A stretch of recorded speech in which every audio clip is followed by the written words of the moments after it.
Ladies and gentlemen, boys and girls, and children of all ages. My name is Mr. Evil Dragon. I've been summoned here to the lovely world of PSGL, here and of all beautiful places, Monaco, to make a debut, which is always good. Monaco used to make debuts for in F1. Now I'm here to debut. But joining me is someone I haven't commentated with. The last time I commentated with was a long time ago. It's Mr. Jake. Say hello, Jake. Yeah, hello everyone. Good evening. It's a Monaco Grand Prix, an historic event, regardless of the season or championship or whatever else. It's always an interesting event, and it's nice to have you alongside me. A different voice to Felix, who unfortunately isn't here this evening. But yeah, good to have you along, and hopefully the three boys put on a good show for you. Yes, indeed. Well, hopefully soon enough. Let's wait for the stream to pop up on my end as well, so I can get it all up. There we go, so I can see anyone who talks in the lovely chat. But, of course, this season, which is, of course, in its 5th round, has got a very interesting order, of course. Cesaro in the Alfa Romeo leads by 8 points ahead of Max in second in the Williams. Behind Lem, a little bit of a gap playing down 20 points further adrift. That is Black Box, who did not score in Canada. Behind that, someone who didn't score because it says they did not finish. That was Kieran. So a lot of people, Jay, with different forms of success. And of course, like you said earlier on before we started, last week was a race of the guys who were not right at the front and were doing well. Yeah, last week was a complete sort of form book out the window kind of race. It really raised more questions than answers, I think. So, and Monaco is such a standalone event. I suspect we're going to probably get more of the same this evening. You know, Rick's still in the championship lead, but his recent form, even though he got a podium a couple of weeks ago, it wasn't. I would say it was a convincing podium. He got a bit of luck along the way. His qualifying performances of late haven't been great, and you want a lot of form and confidence going into qualifying at Monaco, and I don't think Rick has that, so it's going to be interesting to see how he does tonight. And obviously now Max up to P2 in the championship after his win last week. He's going to be full of confidence here, so Rick's under a bit of pressure, and this qualifying session ultimately decides a lot of what's going to happen over the course of your evening, just because of the nature of this track. Yeah, indeed, and talking of that, we are just starting to get ready to go. In terms of the constructors, by the way, Alfa Romeo, they lead that by 17 points ahead of McLaren in second. Further 8 points behind, then comes the William pair of Victor and Max. Aston Martin in 4th after scoring the most points last week with 20. Joining them is a huge little bunch of cars. We've got AlphaTauri, Mercedes, only 2 points together between them. And then, of course, Alpine, Haas, Red Bull and Ferrari bringing out the rear. No points for them, though. Haven't really shown up, it looks like, so far. No, it's been a real baptism of fire for the Scuderia, and they haven't. Hopefully, they can break that mold tradition tonight. They've only got the one driver, or the one full-time driver racing, so they're already down a car in that regard. But we are getting ready to load into qualifying. It's been a bit late getting underway. But at the moment we are minus Black Box, who is one of the main championship contenders due to some game issues. So it's not what we like to see for a championship. We obviously want to see everyone who's competing at the top here and racing. So hopefully Black Box can join during qualifying. But if not, it's a big opportunity for Rick and Max to pull a bigger gap ahead of him. Yeah, remember, in a track like this, if he can't get into qualifying, he does manage to get in just at the end. He won't get, if he doesn't get a lap in, starting at the back. That is not normally ideal, though depending on the weather, which knowing Monaco and mine, could probably be absolutely chucking it down. It's sunny, good. I was worried then, because there was loads of clouds on my screen, but it's all good. Nice and sunny here for Monaco. First hosting a race back in 1929, of course. Hosted every F1 race, apart from, of course, 2020, and, of course, due to certain reasons, but let's not dwell on that one. We've got a few cars going out on track, but before we go and get all the lovely on board and all of that, I think we've got some something to talk to our people, and that's all our sponsor. Yes, indeed, our sponsor GT Omega, once again helping out PSGL this season. Obviously they were with us last season as well, so yeah, I would definitely recommend giving gtomega.co.uk a visit. They've got lots of great products and things you can buy in. And of course, if you do want to buy something at GT Omega, use the code PSGL at checkout and you do get a discount. So yeah, absolutely fully worth doing. And yeah, it's great to have their support on board. And these guys are now into qualifying, and as usual, the mad rush to get out on Monaco, because this isn't a qualifying session where you want to play it safe and wait a few minutes. And one driver who's already going to be playing a very difficult race ahead is Zane, because he's already out of qualifying. Looks like he's dropped out of the first corner there. That's a really weird place. He's gone the front potentially. Rear end's gone round. He's hit the wall at the beginning qualifying. You know, I mentioned earlier on, you don't want to be starting at the back or not having a qualifying lap. Well, there's it's an Alpine, isn't it? Off into the wall, and well, Alpine don't seem to get very much luck normally when I commentate, but there's one of them already gone, and of course I believe we've got the other one. That is Max, but we've got the first cars on circuit right now, and I think it's one of the Alpha Tauris. It's going to be Kieran, I believe, to start a lap. Time as you come down in towards Sandoval, down into fourth gear, bring up the hill all the way to the left as you wind right, left, and all as you miss all the Armco barriers, and you chuck it into Masno, down into fourth gear, get as close to the wall as you can, then just about touch it on the inside of the exit of Casino, get it very squiggly to come down as the braking zones into Mirabeau, then into the Grand Hotel hairpin, and get this one nice and stopped. The tightest corner on the calendar, and he nearly grazes the wall on the outside as you come down into Portier. Another corner, very easy to graze the inside wall here. Make sure you don't end up on your side, like of course Verline did a longer time, but as you come straight then down through the tunnel at 160 miles an hour as you come out of it into the sunshine at 180 miles an hour as you chuck it down into the Nouvelle chicane. Left then right, get awfully close to the wall. I think he might have touched it ever so slightly there. Now into the back, and it's fifth gear through there. Absolute commitment as well. And then, of course, into Virage. And then, of course, it is on the exit of the swimming pool. Down into the Rascas. And then, of course, the final corner, Anthony knows, are ready to give the last corner right. A little bit of trick to the left. Very easy to get those cars on the wall. All the way up to that. This was going to be top of the time. But how long will it stay there?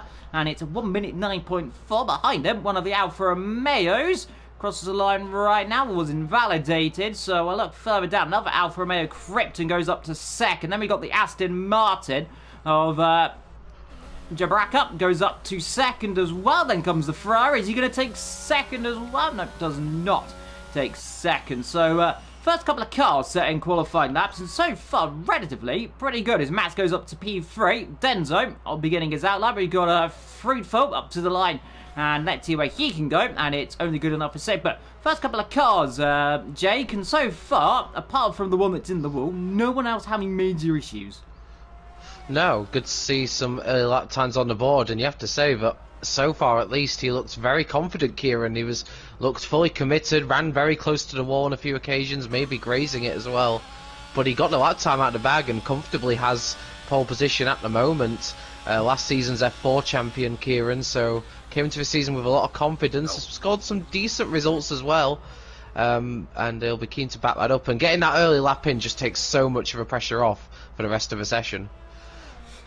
Of course, that's always quite important, as just saying, that was Morbrak, just hit the wall ever so slightly there, so that's his lap over and done. We've got Damien, I think it's Damien, let's call him Damien, coming through out of the tunnel. He's invalidated, so he's gone off, he's probably cut turn 1, that's really, there's only 3 places on this circuit you can cut. There's the swimming pool, turn 1, you could slightly cut the inside, obviously at the chicane, so he's cut the first corner ever so slow, so that's lap over. We've got Ghost King, who is not moving. I think he's getting out of the way of a few people. I think we've got some others. We've got Albert crossing the line right now, goes up to 7th, so Red Bull up into 7th position so far in the chat, looking at who do you think, based on the season so far, who is the predicted champion?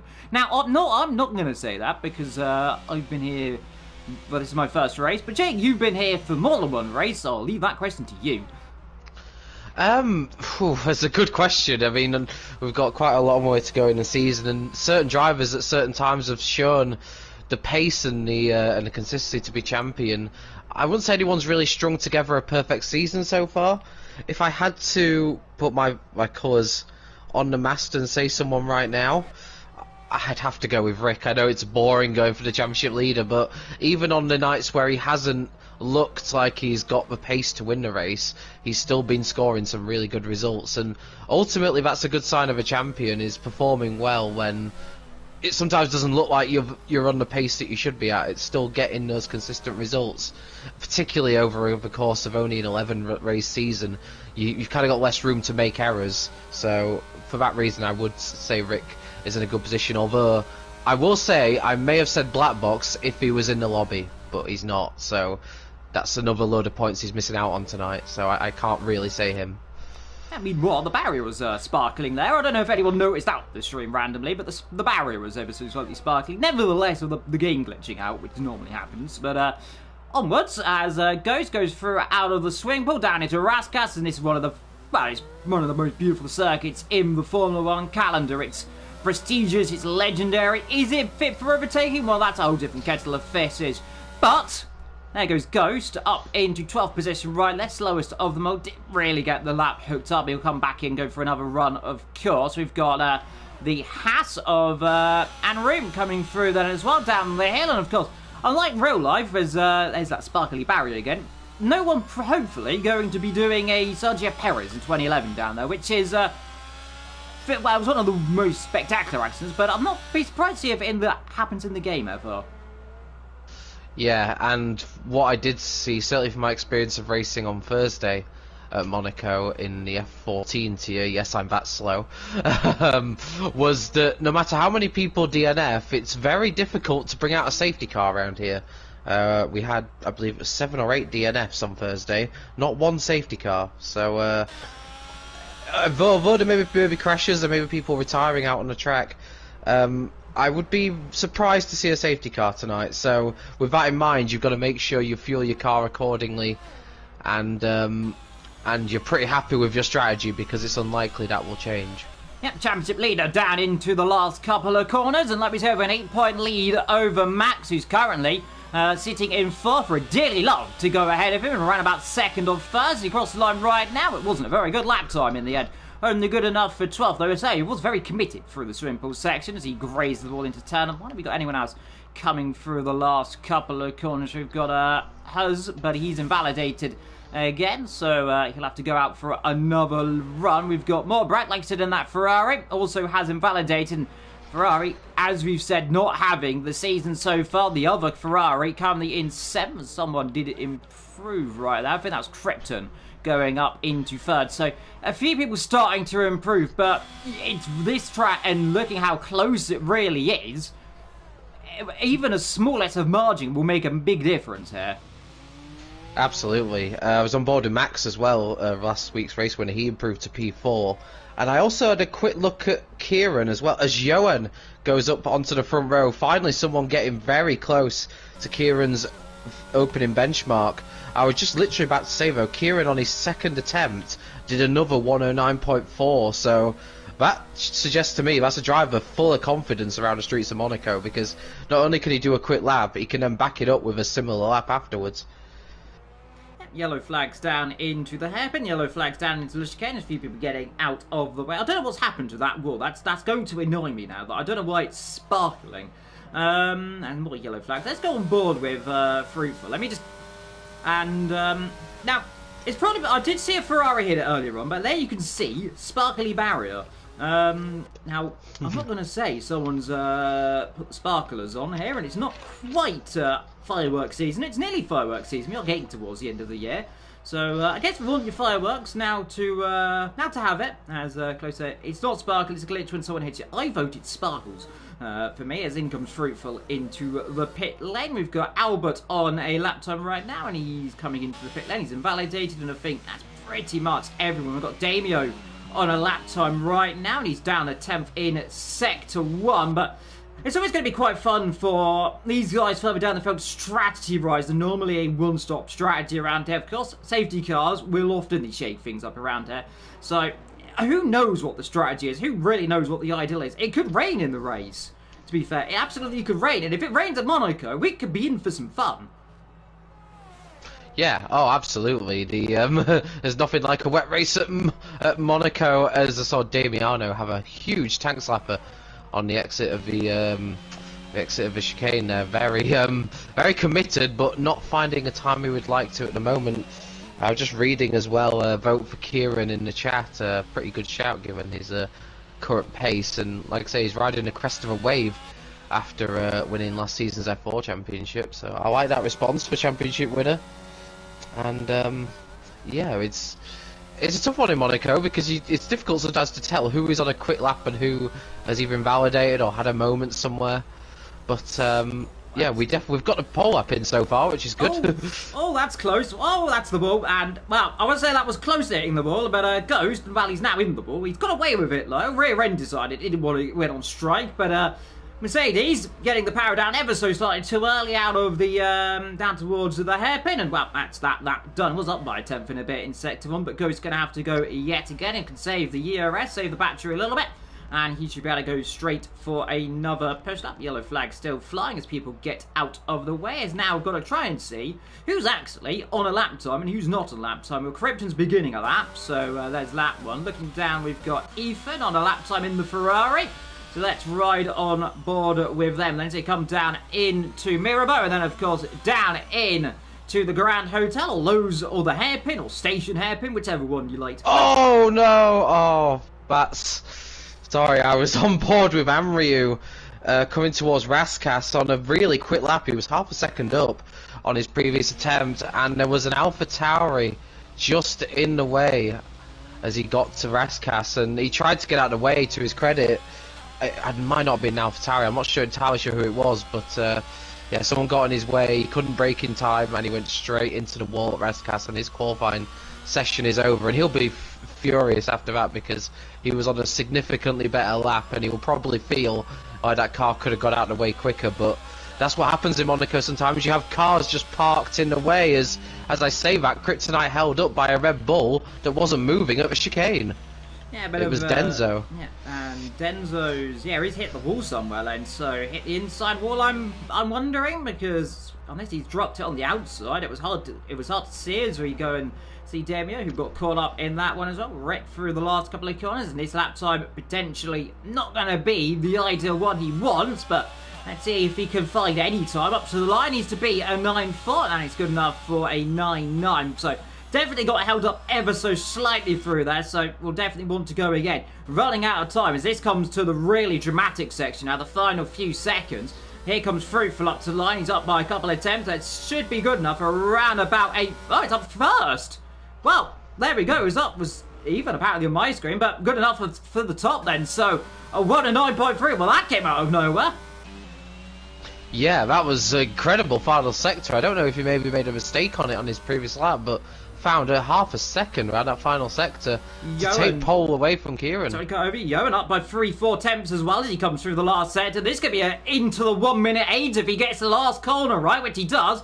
Up to the line, let's see. He's going to be into the 108. Across he comes. Misses it out by 94 100ths of a second, but I think he'll take that then. So, well, a 9.0 then for him. That's for the benchmark down. So, well, who could match that one then? We've got Kieran up to line. He's invalidated. We've got Zamba, who's in an in-lap. We've got Albert, who is on a in-lap as well. I'm looking down the rest of the field. Damio on an in-lap. We've got Morbrak, who also on an in-lap. So, everyone going to come in for one more run. But Yoan there, that is a stonking time for the Aston Martin, who did so well, the Aston team, last week. And, of course, looking at the driver standing, and Yoan sitting, where's Yoan sitting? In 6th in the championship, scored 12 points last week, so on a little bit of an up form after scoring no points in the last 2 before that. So, if there's any place you want to get pole and have a good race, it's Monaco. Absolutely, and Aston Martin looking to continue on that good performance from last week, and yeah, that's a super lap from Yoan. I'm watching Kieran though, who is responding. He's on a very good lap so far, 2 sectors in. He clips the wall, just coming up towards Raskas. He's going to improve, I suspect, but is it going to be enough to take provisional pole away from the Aston Martin driver? Kieran back up to the line. Is he going to take pole position back? No, he goes second though, half a tenth adrift. That's another good effort from Kieran. He's looked consistently quick throughout his qualifying session, but he can't find the lap to take pole position away, and I believe that may be the last lap he gets to do in qualifying, because I'm not sure he's going to have time to go out again. It'll be difficult. It'll be awfully difficult. Next car across the line, that will be the Alpine, then currently down in 13th position. Let's see what they can do. Down towards Nouvelle Chicane, chuck it into second gear, don't clip the inside wall, hop it over the right, straighten it up on the exit. You can almost roll up against this wall, it's slightly crazy at getting away with it as you come through into the back as he slightly touches that one as well. Sorry for the notifications coming on, I turned them off as that's too deep into that corner, and well, that's going round, and Well, that's pointing the wrong direction. The Ferrari goes, well, hello. Well, you're pointing the wrong way around, and around he goes again. Well, that is the end of qualifying for Henry there. He was up by a little bit, but that's not going to mean anything because he won't get back out again then. Nope, indeed he won't. Kryptonite is on a slightly better first sector, just exiting the tunnel now. Oh, very late on the brakes indeed. He just about got that stopped. Kieran has admitted defeat on trying to do another lap, so his qualifying session's over. Kryptonite is improving, but it's not really by enough to challenge the front two rows of a grid. He may move up ahead of Ates if he, depending how he finishes off this lap. He's coming round the final corner now. Kryptonite in the current constructors lead as Alfa Romeo. What does Kryptonite do? He does move up a place to 5th, but that is as good as it's going to get for him now, and we've got so many drivers out there trying to improve. Yeah, this is the bit between your teeth and see who can improve. Next up, I believe it's Rick crossing the line. It's a big gas begin, another lap then, so it's often quite easy to see who's beginning lap time. McLaren crossing the line as well. That was fruitful. Is that to begin a lap time? I think it's all to begin a lap time right now. So let's go and see. We've got a Mercedes off somewhere. That's Vera. That's down at the Nouvelle Chicane again. So another driver caught up. That's the third one we've seen this afternoon that's clobbered a wall somewhere. Yep, Ethan just moved up to P5 at the end there in the Ferrari, so top 5 for him. Mobarak hasn't improved. I think the next car who will be coming along is a Haas, but he's not on a lap. I think he's actually trying to get to the line in time to start another lap, which he should just about do. So who is the next driver on a lap? Let's see, it's going to be pretty close for Fed to get across the line. He will just do it by a second, but that's close. No, we've got AlphaTauri coming up to line. That's Damien there. He is up by a little bit, goes up to 12th. Behind that we've got the Alfa Romeo of Rick, who did set a purple sector 2 on my screen there, but who knows if that is purple. Up to the line he comes. Can he get it on the front row of the grid? No, only good enough for 9th in the end. Mercedes crossing the line. That is Goat, and he would very dearly love to improve, but into the pit lane. So starting at the back row of the grid, as we've got the other Aston Martin is only good enough for 4th. The lead Aston Martin comes into the pit lane, so he's done with his lap time. Ethan's not on a lap time. The other Ferrari with Morbrak not on a lap time. He is invalidated.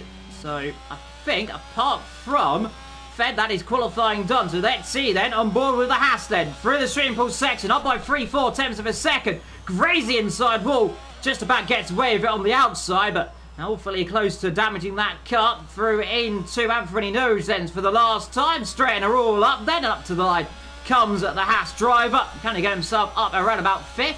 Goes up to 7th then right at the end, and that is qualifying. I'm pretty certain. Yep, qualifying over then. Yeah, he'll be feeling that it was more than worth it getting to the line in time. Very good improvement on his last attempt, but it's Johan really out of nowhere, it has to be said. In that qualifying session, he was kind of not really doing anything of note until he popped in that 1:90, and Kieran just couldn't quite match it in the end after leading most of the session. So yeah, very exciting race to come. A lot of the championship contenders once again struggling. Rick and Max 10th and 11th, not what they would have wanted, but very good looking grid, and should be an interesting race really. Yeah, it's going to be a tall order for the likes of Ghost and Zane to come through the field. 3.5 seconds out of it.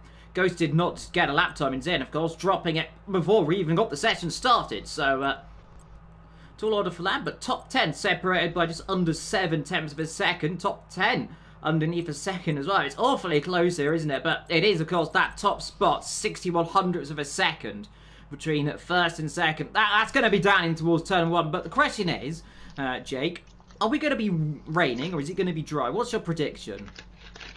I'm predicting it's going to be a dry race, although I have to say we have had a bit of rain in a lot of the F3 races before, so it wouldn't surprise me, but it looks pretty sunny and dry to me for now. Dry conditions to start with. Will the weather change later on? Of course, who actually knows? Not us. But don't forget, though, if you are new to PSGL, don't forget to like and subscribe. Hit the notification bell as well to keep up to date with all the live action of all the lovely tiers going on around us as well. I do believe the PSF1 tier is currently live as well, so do check that as well. But obviously, do stay here if you wish. We'd appreciate that one quite a lot. But a lot of drivers, first corner, very tight. They know what they say, Jake. No heroics down into Sandoval. Let's see if anyone's going to ignore that message, which sometimes easier said than done. Yeah, and it's so easy as well just to bump a front wing against the rear of the next car because everyone concertinas up together so tightly, especially not just into Sandoval but also into the Mirabeau hairpin. So it's going to be an interesting start. There's no point trying to do something crazy and incredible at turn 1 at Monaco because the maximum you're probably going to gain is 1, maybe 2 places if you're very lucky. It's all about really trying to hold your place and, more importantly, not damage your car because that will ruin your race. Well, here we go then, on to the grid and look to the sky. The first, the second, the third, the fourth. When the fifth goes off, look but never stare. Then here in Monaco, because we are underway, Johan gets a good start. The AlphaTauri shooting through out the inside. One of the McLarens there are through for. Is everyone going to get through turn number 1 correctly? Looks like just about have. As they come up the hill then, they're looking like a few cars at the background dropping down, but Johan getting a good start. Fruitful in sec as they come down then, through down into Casino Square for the first time. Oh! Contact there at the back. Max has lost a lot of his front wing and we've got a huge crash. Anryu out of the race. And will that be a safety car? Like I said, we don't usually tend to see them at Monaco, no matter how hard you try. Nothing as of yet, but that's a real shame to the end of a race for Anryu. And it just all got a little bit too tight in the midfield, as sometimes happens. Yeah, a bit of content at the back as we look to see all the tyres. Everyone on the set of mediums, a few on a set of hards, but no one going for a set of soft compound tyres then to go straight pedal to the medal then. But Fruitful getting that beautiful start, which he wanted to up front. As I look down the field, like you said, that Anryu straight out of this section, they got sent around down out of the exit of Casino, but Johan leads then from Fruitful, already a 7/10 the gap then, clearer down in third. Then comes the gaggle of cars, the Alfa Romeos, the Mercedes, the Haas as well as who line astern. Does anyone think about a move then for the first couple of corners of the first lap? In comes the Red Bull of Denzo into the pit lane. So he was the driver that got caught out in that one, but you said a nose and go straight to see if he goes straight to the end of this second. Battle between Kryptonite and Ates. Ates fought of a look up the inside up the hill. Kryptonite starting on those slower, harder compound tyres, and it looks like Ates has a bit more grip at the moment. He's looking this way and that, try and force a move. That's going to be brave. Kryptonite gives him as much room as he can. They're going to go side by side into the hairpin. This cannot work, surely. Ates all the way around the outside, and there is contact, but he squeezes through. Lovely stuff from a Mercedes driver, but that was as close as it could possibly get at a hairpin. Yeah, you can't really get any closer than that. 2x2 down to the hairpin. Normally ends into his. It nearly did. There was a car slightly sideways. Here's the Haslam. Think about a move around the outside, but can't quite do it either. Down in to the chicane, but there we go. Moves there straight away then in this race, and well, there's some heroics then. That is the Mercedes there, forcing his way for a little bit of contact, but contact's always fun as long as it doesn't end up, well, losing a front wing. Alright, so say, or putting a car completely in a wall. As long as that doesn't happen, and it's 99.9% clean, I'd say that's good. But Fruitful getting on the move a little bit up front. That gap now coming down ever so slightly. It's down to 5/10 per second. DRS now enabled, which is absolutely pointless nearly around Monaco half the time, because the straight's really not long enough to make a move, is it? No, it's unless you're on absolutely dead tyres and the car behind you is on fresh tyres, and you can get such superior traction amount. There really isn't much you can do about that with that DRS. As we've got fighting going on there, Rick having a look at Alberto, and we've also got Fedus Piga all over the back of Kryptonite. I'm wondering, has Kryptonite got a bit of damage on his Alfa Romeo, because he does look like he's struggling for a bit of pace at the start of the race. I know he's on the hard tyres, but there is other drivers in front of him on the hards that don't look as uncomfortable. Yeah, he's dropped a big gap, hasn't he, as well now from Virar, who got past it a few moments ago. So you might be right. That was definitely contact with the wall earlier on down into the hairpin. We don't know if there's any other damage, but of course, being quick or slow at Monaco doesn't really matter too much as long as you've got track position normally. Of course, if you've got a major disadvantage, then I suppose it's a bit more difficult, but let's see. Fed's going to have to try and find a way through. First opportunity down in towards Sandoval. Let's see, get a good exit through here, and he could have a chance with some ERS, with some DRS, but like we said, and they got the straight lane, across they comes, and he's too far back as well. I tell you what, Kieran's getting on the move. Ates with another super overtake up the hill. He's got some serious pace in that Mercedes, past Ethan now. up into 5th, just at the fastest lap of the race as well. And you know, he's made 2 overtakes at Monaco in the space of a few laps. He's making the impossible possible. Well, you know what they say, of course. It's brave. The more brave you are, the more reward it sometimes gives you. Monaco is a bravery track. If you are brave around it, it does reward you. And some people don't like Monaco. I personally do not like driving on. I like watching Monaco, as here goes Virard, and you're surely going to imagine a move down in towards into the chicane. No, things better, Robert. Gets awfully close to the back of the Aston Martin, but thought for a second potentially, but probably realised that door was going to close pretty quickly, so has to go again. But the pace he's got, it's surely a matter of, well, a when, not if he can get past. But then it is Monaco, so I suppose it's question marks everywhere. Meanwhile, though, up front, Johan really pulling away now. Got a 1.4 second lead then on He's also got a second gap on Kieran, so already a bit of a gap starting to form as we go back to 4th and 5th positions. They rise up the crest, a bit of a slow slide there from Virard, but he gets all away with it, but again, no way through. So Fudd just had to sit back, kind of remember your strategy, of course. And strategy, pretty key around here. If you come out in traffic, you could get yourself in a lot of trouble. There's a few cars on the hards. Like we say, we've got that gaggle of cars of Kryptonite. We've got Feds, we've got Alberto and Rick, and of course behind them also the rest of the field. We've got Max, Damio, Zane, Hera, and then we've got Morbrak, and of course the other Mercedes of Ghost, and then further back, of course, Denzo with that damage earlier on. But you sort of wonder, this cork in the bottle for 8th downwards is definitely getting a little bit more tasty, you wonder. Absolutely. Kryptonite he seems to have recovered some of his pace, but he's still got a gaggle of cars behind him. Max down in P11, he definitely does have damage. You can see it on the right hand side of his front wing. He's just clouted the wall again for good measure. He was involved in some of that incident on lap 1, and that's going to be a tough one for Max from there. But he might be thinking, if I can just crawl around with this damage, although he's now pitting. I was about to say, if he can crawl around this damage for a bit longer, he could still go on to hards and make the one-stopper work, but he's obviously collected even more damage now, and he's opted that he needs to get that front wing changed. And looking at some of the ERS uses as well, definitely see that Miraz used a lot of his ERS so far, already down to 17%. The likes ahead and behind, already up in the 40s into the 50s, as Alberto and off the road, Feds has lost his front wing, so I suppose he's going to have to order a new one then from the mechanic. So the Haas finding the wall somewhere around this circuit. I'm probably wondering, as he clouded it down into Mirabeau. You would certainly not argue that's a possibility, but that's given Krypton a bit of a gap unless he hit the rear of Krypton, but that was like no damage done to the Alfa Romeo drivers. So trouble already then for the Haas, and it's a long way to get back to the pits, isn't it? It really is. It's not what you want to do, particularly at the start of the lap, because you've got to run the rest of the lap with that damage. And Fedez Pigo was running a good race until then, so that'll be a huge blow for him. I'm just looking back at Ates in P5 at the moment. He is definitely looks like he's been held up here by Jabraka, but no way through as of yet. He has made it a move stick up the hill before, but nothing doing on this occasion.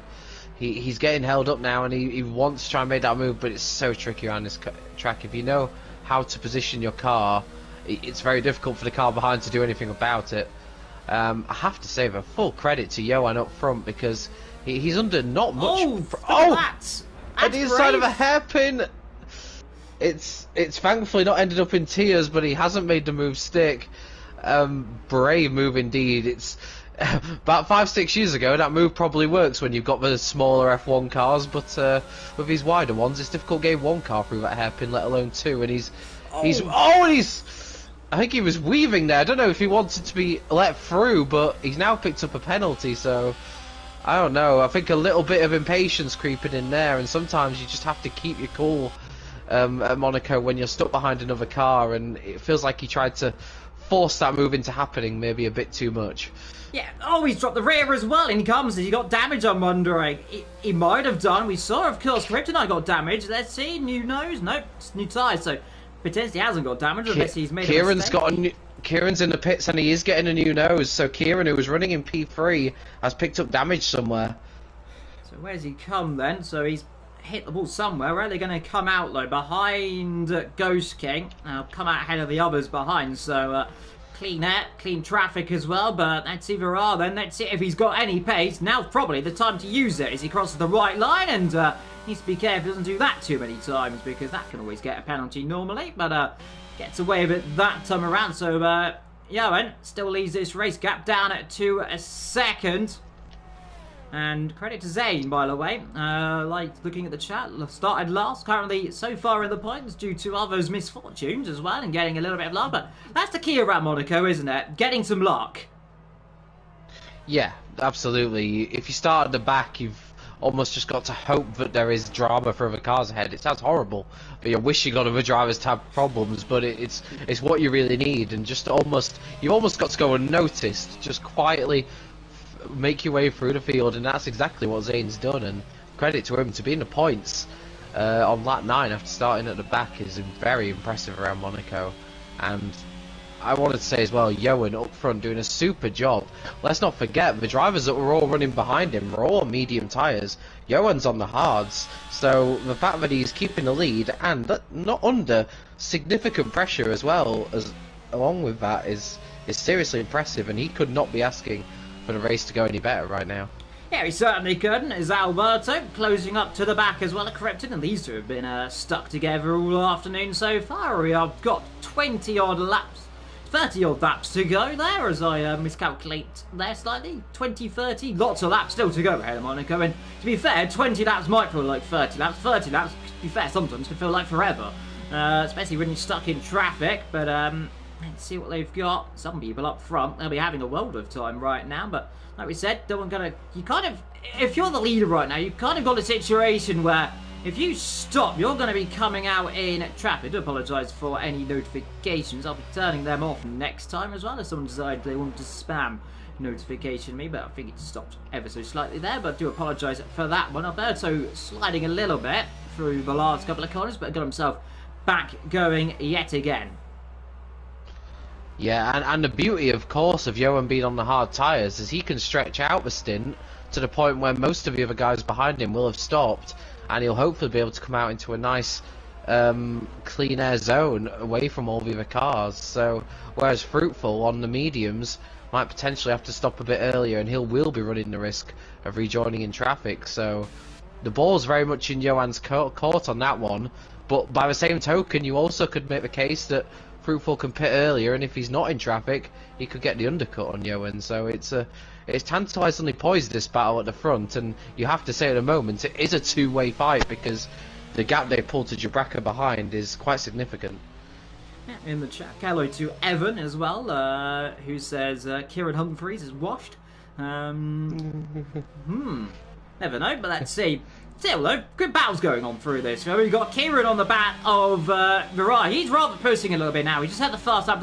These two drivers, by the way, are not out of this one by the slightest margin. They are still... Oh, never mind, Kieran's in the wall! Well, I say they're still in this one. He's not anymore, because he's straight into the wall at the worst opportunity. Now, is that a safety car? The safety car gods say no, but he is out of the Monaco Grand Prix. And, well, there we go.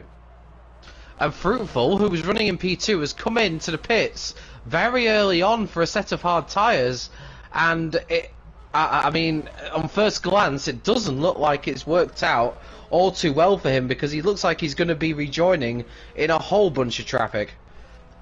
Well, straight out, and new tyres, he almost goes straight on as well. That car is not being as grippy as it wants to be. Those hard tyres, man, but they take a while to warm up. Historically, Monaco's not a good place to have tyres warm up either way, and he's almost gone straight on. Has to do it all over again. It's further up the road.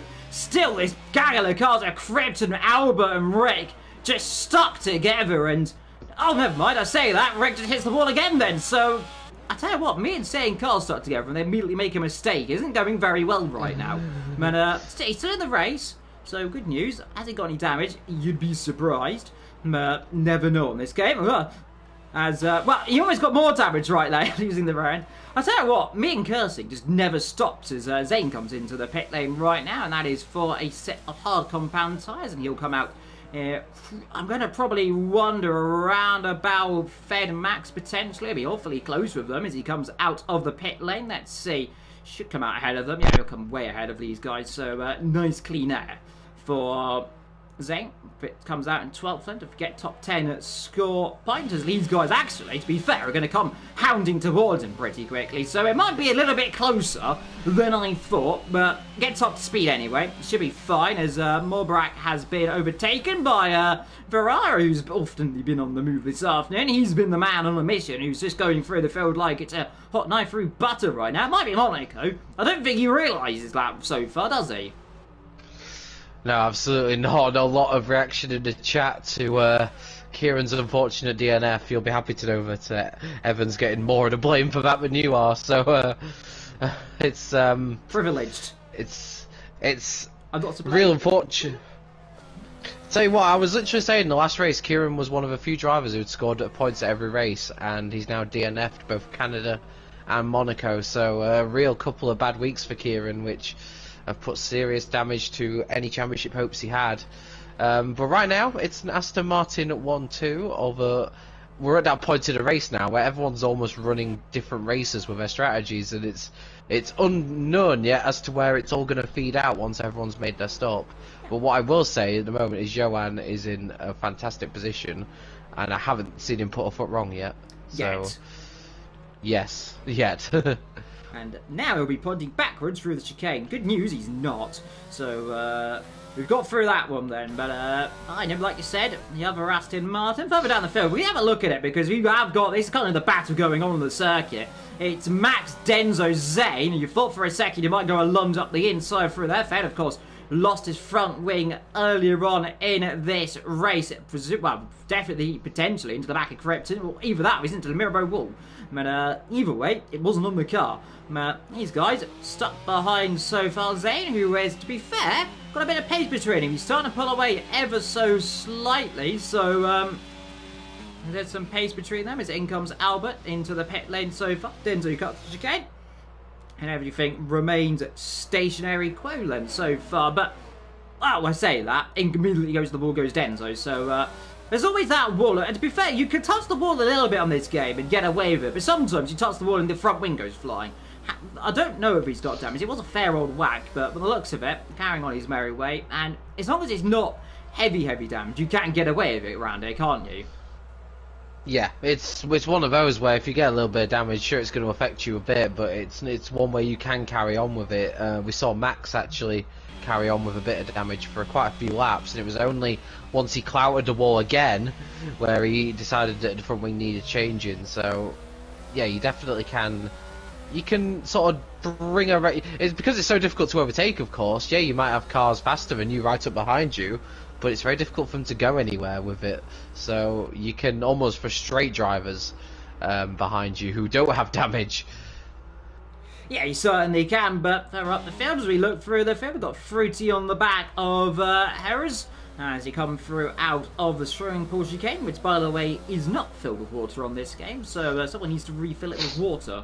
So next year, you want to put some water in that? That would be nice, as in comes Rick into the pit lane for a new set of hard compound tyres. Down goes the Jax, out he comes, and he should come out, presumably, I think in between the Ferrari, down behind the Ferrari, might be behind Albert as well. This is going to be awfully close down in towards the first couple of corners. He come through here, then see, get a bit of ERS usage, gets a bad exit, but now the kind of situations where you're not going to make a move, Rick kind of covers it on those cold tyres though, and needs to get them up to temperature pretty quickly. As they come down then, are we going to see any bold manoeuvres? Well, you'd be surprised to see it through here, but down to that hairpin, we've seen a few moves so far this afternoon, a few people chucking up the inside. No, doesn't do it. Yellow flags, and there is Fed out of this race. Ooh, what was that? That was strange. That wasn't a desync. That looked like a curb hop. I haven't seen that before, but yeah. Well, no safety car. I tell you what, you are right. Is it impossible to get a safety car in this game now?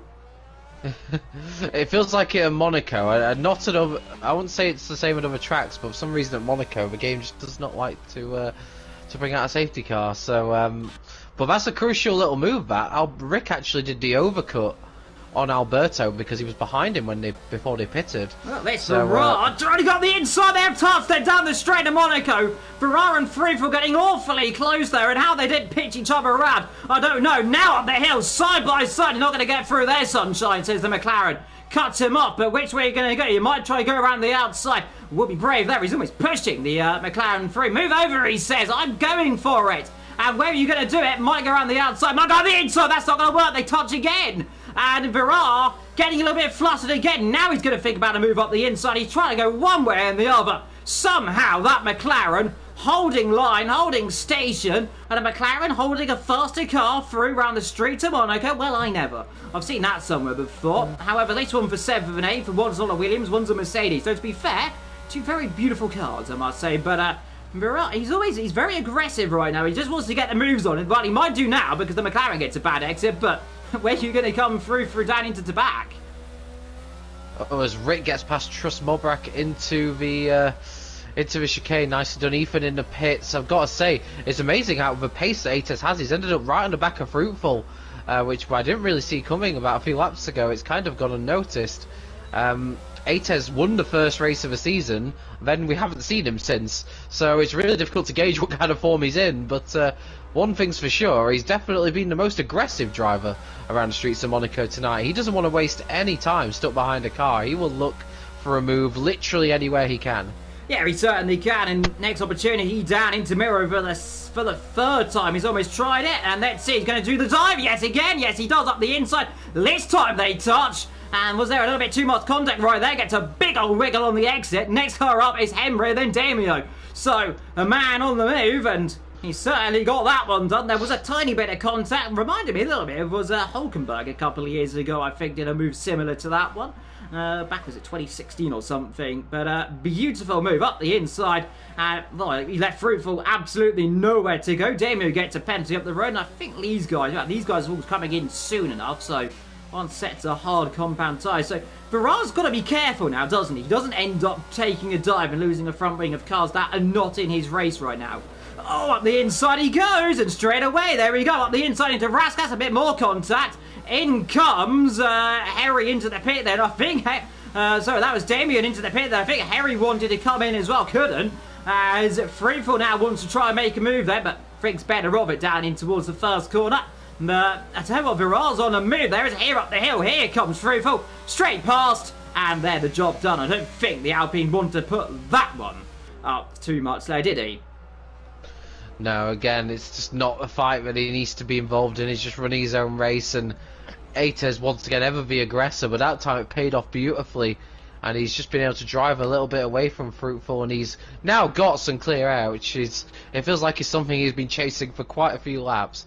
So he can now get the hammer down, and we'll see what sort of pace he's got. But you have to say at the moment, looking at it, I know ATES is going to have to do a long stint on those hard tyres, but he is effectively running P2 right now, with Yoan looking pretty comfortable at the moment, and of course still got some fresh mediums to put on.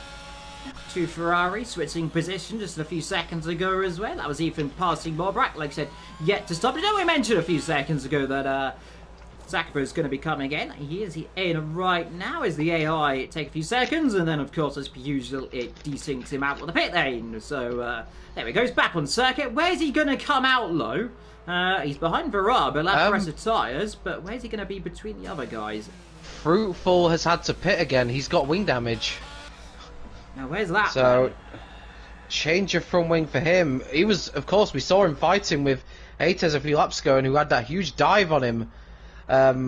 So I wonder if he's got some damage from that, or if he's just got it afterwards. But either way, that's put a big blow to Fruitful's race, who earlier on was a P2 until the pit stop started unfolding.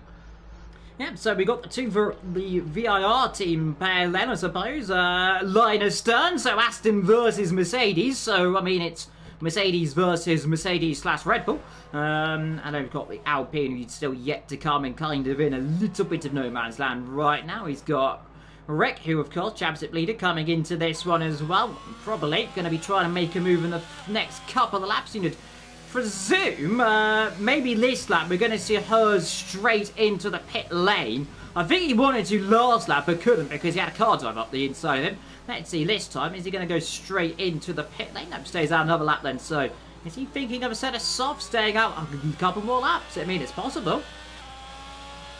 Yeah, I mean, so far we've seen drivers mostly doing the hard to medium or medium to hard, but maybe that's an option for some of those guys that are staying out on hards. Johan, Kryptonite and Hersey. I'm not too sure how good of a race tyre the soft tyre is, so but it will remain to be seen. Tyre wear typically at Monaco isn't a big issue. Effectively, tyres usually run pretty long indeed, so... But yeah, Johan right now, you have to say he's got this race pretty much under control as long as he doesn't make any big errors, but it's so difficult at Monaco, and we're getting to that stage of a race now where fatigue starts creeping in, particularly mental fatigue, and drivers can start to make a few errors, particularly, I would say, usually if you're running nowhere near anybody else, because it's easier in those circumstances to lose that bit of focus. Yeah, Rick trying to get past Hers, who's defending with all his might, even up against these guys that are a little bit quicker on a different strategy, and to be fair, 20 seconds up the road. Inadvertently, but to be fair, if we get a safety car right about now, that might change things. But like we mentioned earlier on, getting a safety car isn't very, it's pretty difficult. Oh, never mind. Do you know what? I'm just going to stop speaking about people having luck with safety cars. So every time it's happened, someone's gone into a wall. And there's Hers round and gets herself back going. And you presume now, straight right into the pit lane. So, well, there's your pit stop, I guess. Yep, that's probably not scheduled, but in the end it was probably the best thing to do once he'd cooked those tyres. But that unfortunately will cost him hugely. I think Fruitful will be retiring based on that probably rather aggressive pit entry. I think he's had a rather fruitful day, you could say. Ah, yes, indeed. You probably won't thank you for that one, no, but no. yeah. Meanwhile, up front, leader still out in front, still yet to stop, and he's got clean track ahead of him, apart from a few lap cars, but they'll be no matter to him, because the Ghosted has a huge gap behind him down to Krypton of 18 seconds. Can he be beaten? Well, it's going to come down a little bit, but you'd surely imagine he'll be able to pull a gap again on fresher tyres, because Virard, how many laps is he on these tyres? 30 laps, so they'll be getting on a little bit before the end, won't they? Yeah, he'll be looking at doing a 30-lap stint on those hard tyres. So he's definitely gonna lose a bit of pace towards the end. And Johan right now is probably just trying to manage his pace, and he's still pulling away slightly from Kryptonite on the same tyres, so he won't be too worried about his pace at the moment. But I have to say, for Fruitful though, that's his third retirement in 5 races. It's he has got a podium in the other 2, so the pace is there, but it's clear to see that the issue at the moment just seems to be finishing races, and he had a few too many front wing changes this evening, which sadly cost him, because the pace was definitely there as Johan, our race leader, pits. Yeah, then for a set of presumably medium compound tyres, I'd certainly presume at this point. And he comes up, set of medium softs. Softs, I think only lasts about 9-10 laps around it anyway, so you might see someone go on it later on. Are we going to see Krypton in? No, we're not, and he's not even going to come out. Is he going to come out in the lead? Ever so slightly, he'll be awfully close. He should come out just ahead. There's the Aston Martin coming out the pit lane, so Krypton will leave this race for a couple of laps at least, but however long it will matter. I think Johan right now could probably afford just take it a little bit cautiously right now. Don't need to push the tyres too heavily, get them up to temperature, kind of maintain the gap behind, and everything will be nice and dandy, because like I said, those hard compound tyres, although still relatively fresh, are going to be going off soon enough as in comes more back into the pit lane. Gap behind though is closing a little bit, isn't it? Yeah, absolutely. He's got to try and get those tyres at temperature, not lose too much time. He's under some pressure, but once he gets the tyres going, he should be looking all right. Alberto is over the back of Rick. I know these two were fighting earlier on. I must I'm wrong. I believe that Rick pulled a gap there, so I don't know if Rick's had some issue or something, but he's under a bit of pressure again. He's our championship leader, and a bit like in the last 2 weeks, he's kind of made his way through the field a bit unnoticed into a decent position without really looking particularly amazing. Yeah, well, Yeah, I mean, it's always the good thing if you can be unnoticed and just get on with it, and that's how to go under the radar. But now we've got the radar on him, is he going to be making a mistake? That's always the possibility, but relatively fun right now. Tell you what, the Red Bull behind's got an issue, isn't he? Because he's got a Ferrari literally inside him. As here's the Ferrari. Well, this is one way to pass around Monaco through your opponent. And through he goes. No thank you very much. Albert is probably not happy with that one because he couldn't defend it at all because, well, he was a ghost. So that's a little bit harsh, but I guess there's ways to pass through Monaco through your opponent. Wasn't on my list, but there we go. I mean, it works. Yeah, that is a bit of a strange one, and he will be frustrated about that. Ethan now up into P6, and Johan here is, how is Johan going to approach this? He knows that Kryptonite is yet to pit, but Kryptonite is clearly holding him up, and he's going to bring Ates and Jabraka into play very soon if Kryptonite doesn't pit. So how is Johan going to play this? He may have to make a move if Kryptonite continues to stay out. I'm going to say he's going to pit soon enough because I don't think those tyres are liking it. Let's see, is he gambling on a safety car instead of softs? Because I think here's the manoeuvre then, down in towards Sandoval. Are we going to finally get a move then? In towards turn 1. He's not going to fight, he's backed up, he's letting him through. So fair play to them then. Kryptonite knows this isn't his race to fight and he knows he's on a different strategy. He's behind him. The ghost ball there of Denzo, just making his presence known to us. So hello Denzo, as you go through. There's always an awkward situation for a quicker car and a lap car when you're kind of doing this. It can be very distracting, can't it? Yeah, absolutely. You're trying to get on with your own race and you've got a ghost in Red Bull just trying to basically pass you this way and that, and it's, you know, it's not the lap car's fault, but sometimes they're in that situation where you are quicker. Ethan and Rick side by side down into the station hairpin, outside versus inside. Here's the Ferrari, somehow, without contact, up the inside into Portier. There's a bit more contact further into the second part of Portier, still side by side through that. This is brilliant stuff down to the tunnel, and still nearly neck and neck as they come through. Somehow, Rick is holding on to that one. That was side by side for a good old 3 corners right there as they come out of that one. And Ethan somehow doesn't come out ahead of him, but he awfully put up a good fight for that. But whew, that was close. Rick holding on to that one. Has that Ferrari got some damage, I'm wondering? I don't think so. But looked awfully slideways through there, but pushing onwards, couldn't get through right there. And so Rick's defending. There's always lights. In comes Krypton, so this is now for, what's going to be, for 4th, 5th, 6th. So Krypton on a set of medium, so he's going to be going guns to blaze now, isn't he? Yep, and he's going to rejoin a nice little bit of clear air in P7, and he'll probably catch up to this train pretty quickly, which is of course been led by his teammate. I'm just starting to wonder, has Rick got some damage on his Alfa Romeo? Because as I mentioned this earlier, he was struggling against Alberto. He now seems to be struggling against Ethan as well, and he's dropping a lot of time to the cars in front of him. So I'm just wondering, has our championship leader got damage here? Is he just trying to damage limitate his race here and not lose out on too many places? But I mean, either way, that defending and racing between the pair of them was absolutely superb earlier. It's not often you'll get cars going side by side at Monaco for so many corners. Yeah, it certainly is, and it's almost, well, I'm pretty sad, unheard of. These new modern 2-metre wide cars, back in the olden days, of 1.8, sure, perfectly fine, as there's Johan setting the world alight, 1 minute 12.1. We theorised that was going to happen soon enough, because he's at monster pace this afternoon, but, let's see, what's that Ferrari doing through out of the last corner with some DRS? Is he close enough to think about a move down towards turn 1? No, too far back. Not using any of yours either to save it up. Wait, find an opportunity where sometimes the brave opportunity where you don't think a move's possible. After the turns, it seems this afternoon into the best opportunity.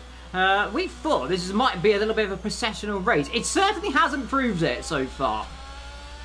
No, definitely not. These drivers have, fair play to them, put on an absolute treat for us at Monaco. It's been great to watch them battling with the cars, but also getting involved with racing and battling side-by-side action. It's not what you sometimes come to expect from a Monaco race, as Ethan slightly edges the wall there, loses a bit of time to Rick, and yeah, Rick just doesn't like he's got the pace in a moment. But there, currently, I would say there's a very real possibility for an Aston Martin 1-2 here, because Jabraka's only 3 seconds back from Ates in the battle for second. Of course, Ates has a 3-second penalty, and we have to assume that with how old his hard tyres are, he's going to start to lose pace in the closing stages. Yeah, you're absolutely right, Larry. This is the situation with penalties around it.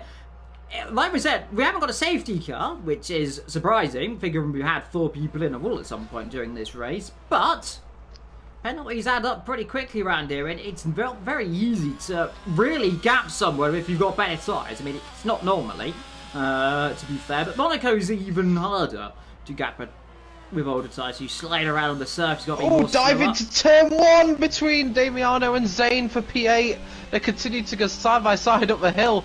Oh, this is super close, and you've got Max right behind as well. Is this going to work? We're going to still be side by side. No, Max, they all have to back out of it. Is Max going to think about the old cheeky dive up the inside and down into Mirabeau? No, we're not. I thought for a second, though, Damien was going to do it on Zane. Zane's doing a phenomenal race, by the way. Nonetheless, he's from last on the grid all the way up into 8th so far. And hats off to him. Around a track which has been absolutely incredibly hard to overtake. He's not put a foot wrong so far, and he's doing what he wants to. Johan, again, fast up this race. He is pulled. That gap was 4 seconds. Now it's 8 seconds nearly. So if there was any doubt that this man potentially is winning the Monaco Grand Prix, I think now is the opportunity to say he's 11 laps to go. Surely he can't be beaten, as Ghost Kings, meanwhile, he's gone off somewhere. And where's he off? That is down into Mirabeau. Now, let's see, on board with Denzo, we're going to see him. Where is he? There he is. And there he was. No safety car, as per usual. It's still, I think, side by side. Someone's side by side with someone further down the lean up. Yeah, Kryptonite, I believe, has just got past Alberto for P5. And I think Damiano and Max were fighting, but oh no, they weren't fighting, but Ethan has come into the pits. So the Ferrari driver picking up damage, and we did say this earlier, Ferrari have not had a good season. They are still in 1 point, so there is a point on offer. So let's see if they can go for anything. But further back, we've got Zane, Damio, and Max still together, but up front, 9 seconds now. I'll tell you what, Zabrak's not closing as quick as I theorised so far, is he? No, he's it may come to him in the closing stages, but at the moment you have to say the top 3 looking pretty good in terms of who's going to be in the top 3. What we've got here is a potential interesting situation that's going to unfold though.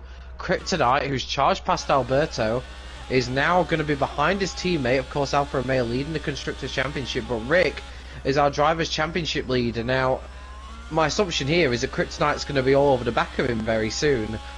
What happens here? Are they racing at Alfa Romeo? Or is Rick going to be allowed to keep the position because he's effectively the one who's most in championship contention? This is going to be an interesting battle to see what goes on. Now, in theory, I mean, Sauber have not been too shy in real life of having 2 cars battle together around this circuit. Remember, 2017, or was it 2016 or 17? I think it was 2016. We had the 2 Saubers on those days, battling despite them needing the points, and they ended up colliding and causing each other both all the points. So let's hope that doesn't happen this afternoon. But you'd surely imagine Krypton, with the pace he's got compared to Rick, who's, I mean, rather been struggling this afternoon, I suppose, compared to what he's probably used to. Though, to be fair, 4th I wouldn't really say is struggling. You know what I mean? And you'd wonder, would they consider the old swap around then and see, I mean, if they swap, it will be, you won't be getting any different points, Rick and Krypton. I mean, unless we got a car up the road go off. So, let's see, will they battle? I mean, I'm not seeing anyone move out the ways as so yet.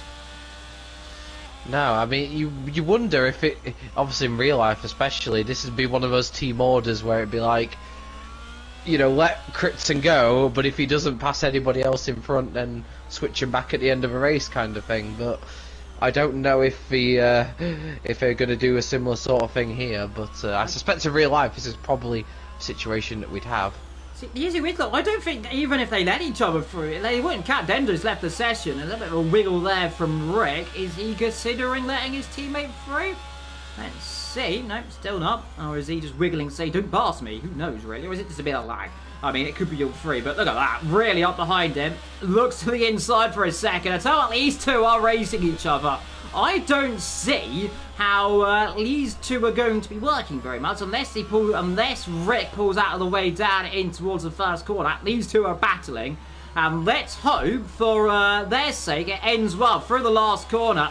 And wiggling, is he letting him through? He is, so never mind. I'll be quiet on team orders then here at Alfa Romeo, because maybe they're listening to me. But they do let each other through, so probably realises you got more pace. I mean, go for it. Yeah, and we're just starting to see signs that ATES is losing a bit of pace in these old hard tyres. The gap is now under 3 seconds, which is all Jabraka needs to do, really.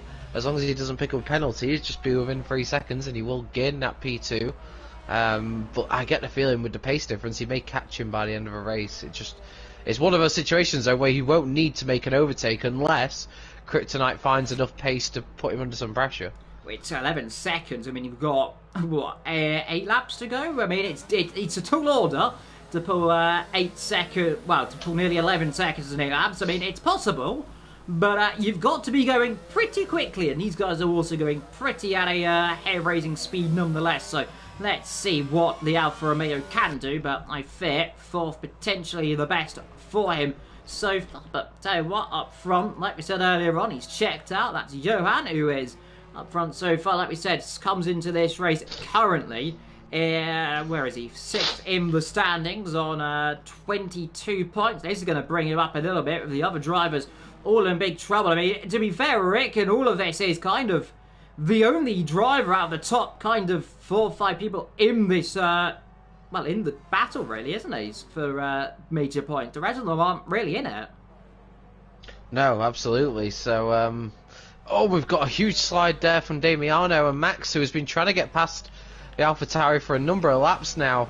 Oh, and he's trying to squeeze it around, but can't do so.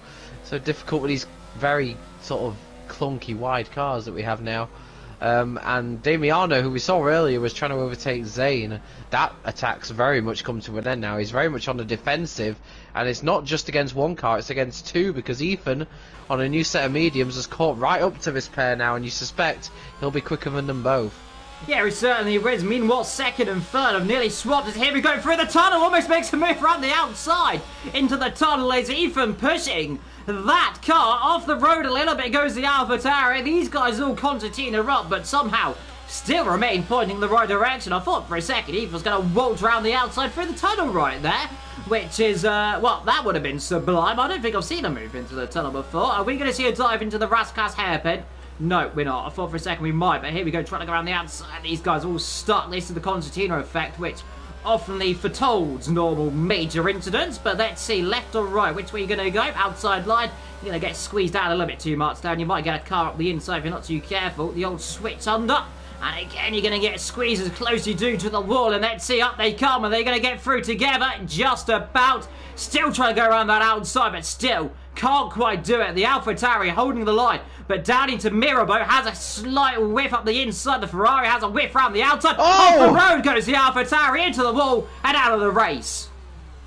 Oh, Damiano under the most significant pressure.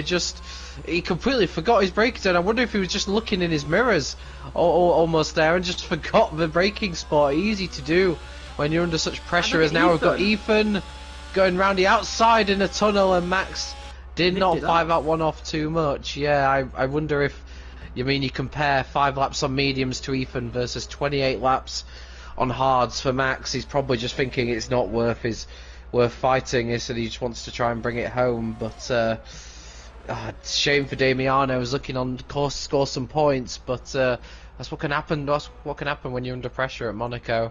And we've got Jabraka now on the back of ATES for P2, but again, he doesn't need to make that move, so I almost wonder if he's going to play this one smart. There he is. He's got a big gap behind. It's down to nearly 7 seconds now. It's under just under 8 seconds. So it is closing about. It's closed about 4 seconds in the last 3 laps. So it is closing pretty quickly. It's not going to be enough for Krypton to get into it, but if he keeps the pace he's going, he might catch up to the penalty reigns of Viraz. So I mean, there's a possibility there. So 83 has to be under a little bit of looking ahead and looking back as well to see what he's doing. But so far, everything going so far to plan for Aston Martin, who got the most points last week, of course, and is potentially looking at the most points this afternoon as well. But we are coming into the final stage of this race. Don't forget, if you are in the chat, to let us know who you think the driver of the day is. It's Black Box. All of these guys getting hit with the Black Box tax in the second half of the season. I'm the champ here, not the champ connecting to the EA servers. Well, he's not had much. You haven't had much fun connecting to the EA servers. Game, I won't lie, it can be quite a struggle sometimes with the servers. Hopefully, with due time, they might fix them. Question mark, please, Cody's and EA. But never know, could happen in the future. But not long to go in this race. 3 and a bit laps, and I tell you what, this yard of form for Johan, it's going to be a tall order, isn't it? He's going to put himself up. I think he's going to come up to around that second or third in the championship after this. Yeah, it's a real drastic change in form, not just from him, but from the Aston Martin team in general. I was just doing some quick maths. If things stay as they are right now, Aston Martin will score, in the last 2 races, will have scored 48 points. In the first 3 races of the season, they only scored 11. That gives you an idea of just how much their form has upturned in the last few weeks. And you can't really say as well, like Canada and then Monaco, 2 very different tracks, so it's not suddenly, there's not like they've suddenly found 2 tracks that they really Albert's like. lost his front wing, so I'd cut over you, Jake. Red Bull in big trouble. And there's that front wing gone as he comes. Zane, oh, that's brave. Oh, that's very brave to stay out with damage on the front end of that car. That might get himself a black and orange meatball flag, and this could be some trouble as he gets the car stopped, and you'd surely imagine he'll let these guys through, because this could end in tears. However, it would seem he's carrying on until he can't really do anything, because he's got no front wing. And here comes the Ferrari, who clips the wall, and has he got some damage as well on that end plate? No, he hasn't. And is he going to come through now? That's kind of helping Zane a little bit right now, isn't it? Because he's going to have to wait a few seconds to try and get past this car, and he can't because he's losing the rear end.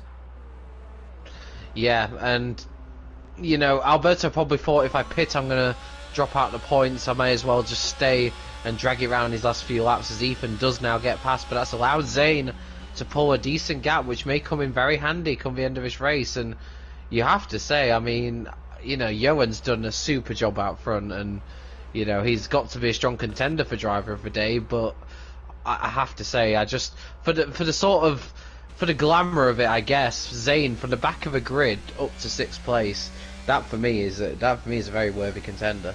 Yeah, meanwhile, just have a little check at penalties, as I did see someone, I think that was Morbrecht, cutting the skin a little bit to get past. We've got 6 for your driver in second now. I missed that one. He's got 6 seconds. I'll tell you what, where's that going to be in comparison to... Well, that's going to drop him off the podium. Yeah, it will, because Krypton, who's got blistering pace right now, he's in that gap now, isn't he, completely? He's in, what, 5.5 seconds-ish? And that has effectively backed up that it was a good decision for Rick to let him go, because without that he wouldn't have been in that 6-second window. A stronger day for Alfa Romeo then, and that's going to be at least a podium for one. The second car a bit too far back, I reckon, to capitalise on, but with a few mistakes here and a few mistakes there, he's not too far off. He's only, what, 9 seconds? So, pick up a penalty, 18. He could find himself in a world of trouble. Last lap of this race, meanwhile, your championship potentially coming the way of Johan in future. He's got the pace so far, and he's certainly showing it, as well as Max has hit the wall down into the back. And he's out of this race, so he's gone off. We'll run on board with Johan. This will go with an indication where he is. Slap bang in the wall. He has to get through. That's an awful place to have a car. It wasn't ghosted, so Johan had to slam the brakes on, but through he comes then, through the chicane. He only has the last 2 corners, down into the Rascas for the last time, down into Anthony Nodes for the last time. We'll see the checkered flag then here in Monte Carlo, and Johan then, from a domination standpoint, wins the Monaco Grand Prix in ecstatic fashion. Did well last week, does even better this week, and AT come through the last couple of corners right now. Is he on the podium? No is the answer to that one. He might not even be, he might not even get 4th in this one. Through he comes then. 80 across the line in second on track. Will be third. Will be fourth. Has Rick got anything to pass him? I don't think he will. 1 second then in the end, so 84th in the end. Rick in 5th. Zane, by the way, hats off to him. As long as he doesn't drop it in these last couple of corners, will get 6th position, and that is an astonishing feat from last on the grid. Through he comes then into the last 2 corners. Nice shout out for driver of the day then. Through he comes up to the line, and Zane from last to 6th here in Monaco. Yeah, fantastic effort from Zane there. Picked up points now in the last 4 races as Zane, so showing himself to be a good racer and picking up consistent points finishes. Last corner, Jose more back battling. This is going to be a run to the line then. No front wing versus front wing. Who's going to win it? It's a no front wing car. Yeah, and Ferrari have finally scored points at the 5th time of asking this season, so nicely done to them, fighting all the way to the end. And, well, the game's made its decision. I kind of figured it would go with Zane, and do you know what? I'm actually not going to disagree with the game for once. That is a rarity. Indeed, but top step on the podium then. Aston Martin a 1-2 then in the Principality of Monte Carlo, and Lawrence Stroll be beaming from ear to ear from that one, of course. Did brilliantly well, like we said last week, scoring all the points they could have scored, all the points they could this afternoon as well.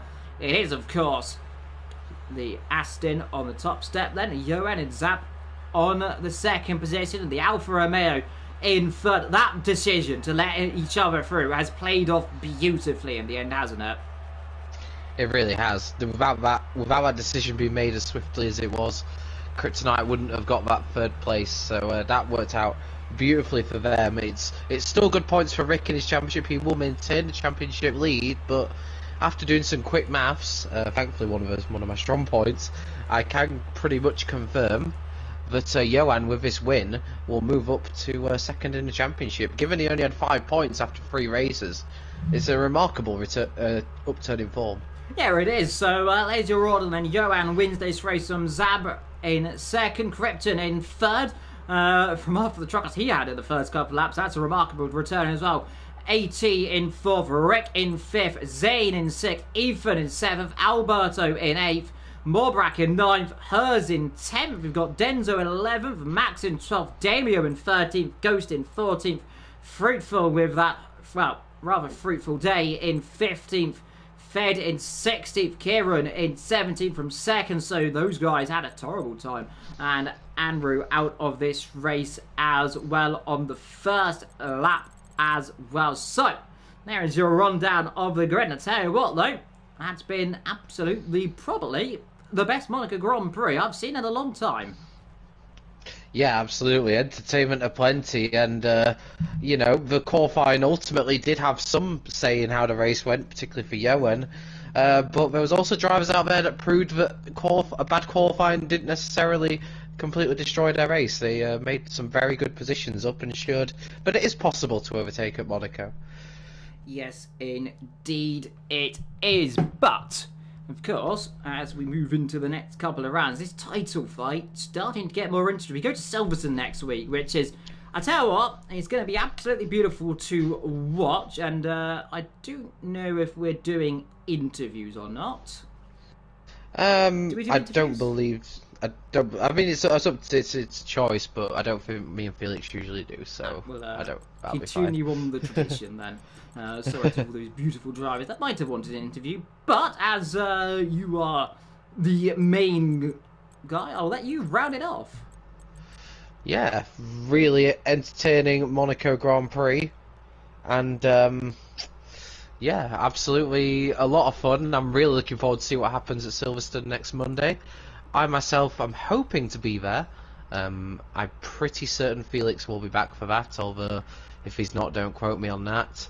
To Kryptonite as well, who's just asked if we're doing interviews. No, we're not, so apologies for that, but yeah, be sure to join us next week at Silverstone, because I tell you what, the Aston Martins are charging, and Rick's points haul is just starting to slip slightly, so this title fight is very much getting tasty now, and that constructors fight between Alfa and Aston looks to be really heating up as well. So yeah, be sure to join us at Silverstone, and be sure to check out the rest of the PSGL streams throughout the week. Obviously, we've got the PCTers running later this week, so be sure to check those out, and we'll see you next week for Silverstone. Well, that's all from us, and take care and see you soon. Goodbye.